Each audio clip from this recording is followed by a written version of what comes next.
नमस्कार दर्शक बंधु स्वागत करुच्ची आपण को आकाशवाणी ओडिया न्यूज चैनल को आमको सपोर्ट करने आम चैनल को सब्सक्राइब करूँ एवं मतामत कमेंट और लाइक करूँ जदि भिडियोटी आपन को भल लगुच शेयर करने को भूलु ना। एबे आसिबा आजिर पाणीपाग खबर आसुची आउ एक घूर्णिबलय बादल फटा वर्षा सह 50 किमी बेगरे बहिबो पवन हेवी रेन अलर्ट बंगोपसागर में आसंता 20 तारिख बेलू सृष्टि हेबो घूर्णिबलय प्रभाव में किछि जिल्ला रे भीषण वर्षा हेबो। तेबे आसंतु जानिबा केउ सबु जिल्ला को प्रबल वर्षा नहीं अलर्ट जारी होइछि। राज्य रे जारी रहिछि खरा वर्षार लुचकाळी खेल। बुधवार और गुरुवार मध्य राज्य में बिजुली घड़घड़ी सह वर्षा हेबो। शुक्रवार ठारू राज्य में वर्षार परिमाण विस्तृत भाव ह्रास पाइब। 20 तारिख बेलू बंगोपसागर में आउ घूर्णिबलय सृष्टि होगा संभावना रही।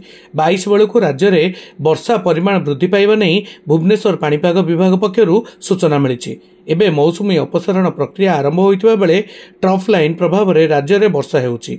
भारतीय पाणीपाग संस्थान पूर्वानुमान अनुसार सेप्टेम्बर और अक्टोबर रे राज्य में बिजुली घड़घड़ी सह वर्षा नहीं सतर्कता जारी होइछि। एहा सह आज और आसंता काली 18 जिला को येलो अलर्ट जारी रही। सही जिला गुड़िक है पुरी खोर्धा नयगढ़ मयूरभंज केन्दुझर बालेश्वर भद्रक जाजपुर केन्द्रापड़ा कटक जगतसिंहपुर सुंदरगढ़ झारसुगुड़ा बरगढ़ संबलपुर देवगढ़ अनुगुल ढेंकानाल।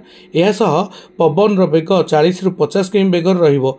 19 ରୁ विभिन्न जिला को बिजुली घड़घड़ी सह वर्षा नहीं येलो अलर्ट जारी करिछि पाणीपाग विभाग।